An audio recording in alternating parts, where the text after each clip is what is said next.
Deputados, jornalistas, políticos, escritores, filósofos e personalidades em geral pronunciaram-se por meio das redes sociais a respeito do conflito entre Donald Trump e Joe Biden, abordando o risco de fraude nas eleições dos Estados Unidos e as medidas tomadas na justiça.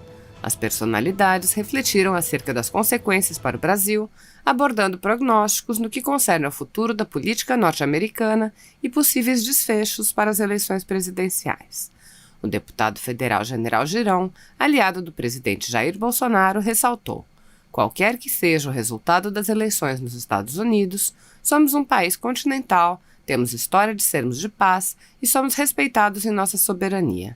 Nada há a temer, exceto o inimigo interno, sob a alcunha de oposição raivosa que não mede palavras para falar mal do Brasil. De tudo o que acontece, devemos retirar ensinamentos. Dessa atrapalhada que tem sido as eleições de 2020 nos Estados Unidos, fica uma grande lição. Precisamos do voto impresso no Brasil. Vamos trabalhar por isso em 2021. Se concorda, espalhe a ideia. Voto impresso em 2022.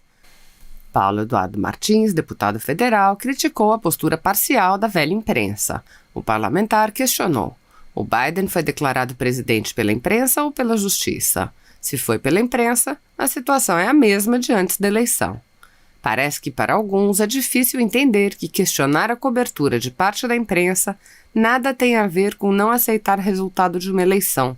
Não cabe a mim aceitar ou não, e isso é para os cidadãos americanos. Nós podemos observar e opinar, mesmo quem não é do bem. Mesmo se a justiça declarar sua vitória, as condições de governabilidade serão ainda mais terríveis do que já foram, pois diante do cenário criado, a tensão decorrerá da suspeição da legitimidade. É a situação em que o cara ganha e não leva. Paulo Matias, apresentador do programa Morning Show da Jovem Pan, pontuou: manchete: Biden é eleito presidente dos Estados Unidos, mas resultado final ainda depende de decisão da justiça americana. Se não houve o resultado final, então ele não foi eleito ainda. Ou estou ficando maluco? Eleição sem qualquer possibilidade de auditoria é como ver um filme com os olhos vendados. Você tem que acreditar no que te contarem sobre ele. A checagem é fundamental para a democracia. A deputada federal Bia Kicis, por seu turno, rebateu Gilmar Mendes, ministro do STF, e fez uma admoestação. Vamos aguardar a justiça decidir se houve ou não fraude nas eleições americanas e quem é o vencedor. Até lá, toda manifestação, inclusive de autoridades brasileiras, é precipitada e desrespeita a justiça e o povo americano. Para Gilmar Mendes, as urnas eletrônicas são rápidas, seguras e confiáveis. Os problemas com o software usado em alguns estados americanos mostram que o sistema eletrônico pode ser rápido, mas longe de ser seguro. Lá, eles podem recontar. Aqui, temos que acreditar como um dogma incontestável. As urnas eletrônicas utilizadas no Brasil são mesmo muito seguras para quem frauda. Carla Zambelli, ademais, respondeu a uma declaração do ministro Barroso do STF e questionou: por que alguns ministros do Supremo têm tanto ódio do voto impresso? Caroline de Tone, por sua vez, assestou como a esquerda teria utilizado de subterfúgios e estratagemas desonestos para derrotar Trump. A eleição americana estaria definida a favor do Trump, não fosse o jogo sujo e as trapaças da esquerda e da mídia ao longo desse ano. É pesquisa falsa, é uso político da pandemia, é votação antecipada por correio, é fraude na contagem, é fraude na divulgação. Sem condições. Roberto Jefferson, presidente do PTB, retrucou Rodrigo Maia, presidente da Câmara dos Deputados. Rodrigo Maia já correu para dar os parabéns ao BD e disse que a suposta vitória dele restaura os valores da democracia. Onde precisa restaurar a democracia é na Câmara, pois lá só se vota o que quer esse cara que pensa que é primeiro-ministro. Caradurismo explícito. Ademais, ele retrucou Lula. Lula disse que o mundo respira aliviado com a vitória de Biden nos Estados Unidos. Já no Brasil, a grande maioria da população não pode respirar aliviada enquanto o líder do maior esquema de corrupção da história continuar solto e debochando da cara dos brasileiros. O deputado federal Bibo Nunes, por sua vez, aquilatou: para o Brasil, a vitória de Trump é vital, pois Bolsonaro é um grande aliado e isso beneficia nosso país. Caso vença Biden, teremos dificuldades e atritos pela Amazônia. Trump necessita vencer para impedir a hegemonia chinesa no mundo. Brasil acima de tudo. Cris Tonieto, deputada federal aliada de Bolsonaro, desabafou. Se alguém ainda tem alguma dúvida de que a eleição de Biden foi uma desgraça, basta ver quem são os que comemoram sua vitória. Os Estados Unidos perderam uma grande oportunidade de reeleger um presidente que realmente defendia os nossos valores. Dia triste para o mundo. Sei que as eleições presidenciais norte-americanas não estão definidas, graças a Deus. Contudo, não deixa de ser um dia triste ver a quantidade de oportunistas de plantão e de falsos arautos da moralidade da democracia ao enaltecer uma pseudo-vitória propagada pela mídia. Flávio Quintela, jornalista, escritor e tradutor, explicou a falta de legitimidade jurídica da mídia corporativa norte-americana para declarar vencedores. Só uma informação: nem CNN, nem CBS, nem Fox, nem New York Times, nem Washington Post, nenhum órgão da mídia tem poder para declarar o vencedor da eleição. E isso só acontecerá dia 14 de dezembro, a não ser que Trump conceda a vitória, o que é pouco provável. A eleição no colégio eleitoral acontecerá somente no dia 14 de dezembro. Até lá, nada está definido. Trump não tem obrigação de conceder vitória se ele tiver base legal para contestar resultados em determinados estados. Isso não é golpe, é prerrogativa legal. A deputada federal Major Fabiana comentou: por um momento, imaginei o resultado de uma eleição em 2022 dependendo da nossa Corte Suprema, e me deu uma angústia. O jornalista Ben Shapiro pontuou: todos os votos legalmente lançados devem ser contados. Todo voto ilegal não deve. Fim da história. O jornalista e economista Rodrigo Constantino criticou aqueles que festejam uma possível vitória do Partido Democrata. Quem festeja a vitória do atual Partido Democrata de Kamala Harris e AOC como combate ao populismo, ou não faz a menor ideia do que está falando, um ignorante, ou é um baita de um esquerdista. Antes do início da votação, a jornalista e esportista Ana Paula Henkel ironizou: vitória de Biden. As instituições americanas são sólidas, é preciso respeitar a vontade do povo americano. Vitória de Trump. O colégio eleitoral é totalmente injusto, é preciso mudar o sistema, americanos são fascistas. Paulo Figueiredo Filho, empresário, economista e jornalista, asseverou: fiquem tranquilos que a Globo News e o Guga Chakra não vão deixar a Suprema Corte ameaçar a democracia americana. Não se assustem. A mídia decretando no grito o vencedor da eleição não tem nenhum valor legal. A eleição de fato, com os votos dos eleitores do colégio eleitoral, é dia 14 de dezembro. Até lá, seguem as apurações, disputas judiciais e eventuais recontagens. E veremos. Para que a pressa?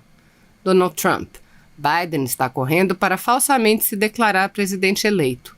Na segunda, a campanha começa os processos legais para que todos os votos legais e apenas os legais sejam contados. Deixando ainda mais claro, eu não estou dizendo que Trump ganhou ou ganhará a eleição, apenas que Biden ainda não ganhou. Quem tiver obtido os votos legais necessários conquistará os eleitores do colégio eleitoral e será president-elect em dezembro, na forma da lei.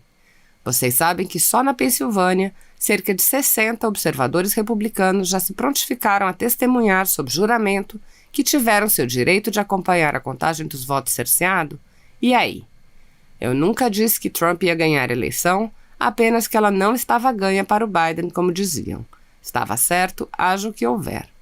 Agora não estou dizendo que houve fraude. Eles é que estão afirmando que não houve. Eu só quero que os indícios sejam apurados com rigor. O jornalista Guilherme Fiuza satirizou: fique em casa que os fantasmas votam para você. Ademais, ele complementou: o Biden vai declarar vitória, eles querem levar de qualquer maneira. A gente percebe que existe algo pior, que é uma claque. A grande imprensa virou uma claque. A gente nota que essa claque é desonesta, eles estão fazendo o mesmo refrão desde a eleição passada. No ensejo, Fiuza acrescentou: não seria possível quebrar as pernas de uma democracia sem operar o instrumento básico dela, o voto. Foi encantador ver a pirataria embaçando tudo, transformando a vontade do eleitor confinado em malotes voadores ao sabor da picaretagem diligente. Consoante o comunicador, a eleição está eivada de suspeitas de vícios. Numa eleição infestada de suspeitas que serão investigadas, antecipando-se as certificações e recontagens, Barack Obama decretou no grito, em conluio com a imprensa que lhe presta vassalagem, a vitória do seu poste. Esse atropelamento às instituições enche a ditadura chinesa de orgulho. Neste contexto, Adriles Jorge, comentarista da Rádio Jovem Pan, assinalou: todo progressista tem um germe de ditadorzinho, que crê que pessoas e nações devem ser guiadas por suas luzes. De democrata, Biden não tem nada quando diz que o Brasil tem que se curvar à seita ambientalista. Partido Democrata Americano é um partido autocrata. Não importa o resultado, já há 2 perdedores na eleição americana: os institutos de pesquisas e a grande mídia partidária. Novamente, ou a mídia se democratiza ou sua credibilidade vai ao chão. Os republicanos representam hoje liberdade, democracia e valores judaico-cristãos de tolerância e compaixão. Os democratas são hoje a tradução da histeria vitimista identitária do cancelamento e da verdadeira opressão que demoniza em pessoas do presente os erros de antepassados. O investidor Leandro Russell comentou: CNN declara Biden presidente, mesmo antes do final da contagem e com diversas ações judiciais em aberto. ABC segue o mesmo caminho. Achei até que demoraram, dado seu papel de militância na campanha. Quem pode confiar na imprensa para dizer se houve fraude ou não nas eleições, se a imprensa operou como braço de propaganda de Biden desde o começo da campanha? Seria como acreditar que o gerente de campanha de qualquer candidato denunciasse o mesmo. Os democratas não conseguiram virar uma única Assembleia Legislativa, inclusive perdendo algumas casas e um governador. Diminuíram a representação na Câmara dos Deputados Federal. Como explicar essa votação de Biden? Maduro, Amoedo, Botafogo, Moro, Dória, todos muito animados com o anúncio de Biden como presidente. O filósofo Olavo de Carvalho, por sua vez, expôs sua leitura da situação política e esmiuçou como a velha imprensa estaria manipulando a população. A encenação de vitória do Biden visa, no fim das contas, a intimidar a Suprema Corte, repetindo em escala maior o feito propagandístico de 2008. A pressa artificiosa de aplaudir Biden como presidente é o blefe mais cínico de todos os tempos, destinado a fazer, de antemão, com que a eventual impugnação de sua candidatura por crime de fraude se torne um escândalo maior do que a opinião pública possa suportar. É um absurdo pensar, como a mídia nacional em peso, que a Suprema Corte está sendo acionada para decidir quem ganhou a eleição. A fraude é processo criminal não eleitoral. A grande média insiste na linguagem da concorrência eleitoral para atenuar o choque, o escândalo no qual ela própria entra no rol dos culpados. Um processo judicial não é uma concorrência eleitoral, por mais que a mídia busque dar essa impressão. Comprovada a fraude, mesmo que o fraudador tivesse centenas de milhões de votos mais que o perdedor, ele seria apenas um criminoso levado à justiça, não um presidente eleito. A linguagem da mídia chique falsifica tudo e entorpece todos os cérebros. É estonteante ver o número de pessoas para as quais a investigação da fraude eleitoral se destina apenas a apontar um vencedor e um perdedor. Estão todos idiotizados? O resultado de um processo desses não é uma vitória ou uma derrota eleitoral. É cadeia para os fraudadores. O resultado da eleição é muito menos interessante do que o processo crime que vai desabar sobre umas dúzias de cabeças coroadas do establishment americano. É uma pré-estreia do juízo final. Pouca gente no Brasil está entendendo mesmo alguma coisinha do que se passa nos Estados Unidos. O importante não é virar o jogo no sentido de eleger o Trump em vez do Biden, mas sim no sentido de demolir a fortaleza toda dos falsários e traidores. É nisto que o Trump está interessado. Só um perfeito idiota pode acreditar na versão da mídia chique, segundo a qual tudo não passa da reação repentina de um candidato em desvantagem. O Trump vem investigando a fraude democrata desde junho. Discutir eleição a propósito do que está acontecendo nos Estados Unidos é burrice demais. O fenômeno eleição já passou e não elegeu ninguém. O que está em pauta agora é uma vasta investigação criminal, isto sim. A mídia está tentando impor uma presidência Biden como fato consumado. É puro teatro. A mídia não é a Suprema Corte. Pouca gente no Brasil está entendendo mesmo alguma coisinha do que se passa na eleição americana. O importante não é virar o jogo no sentido de eleger o Trump em vez do Biden, mas sim no sentido de demolir a fortaleza toda dos falsários e traidores. É nisto, e não na sua mera eleição, que o Trump está interessado.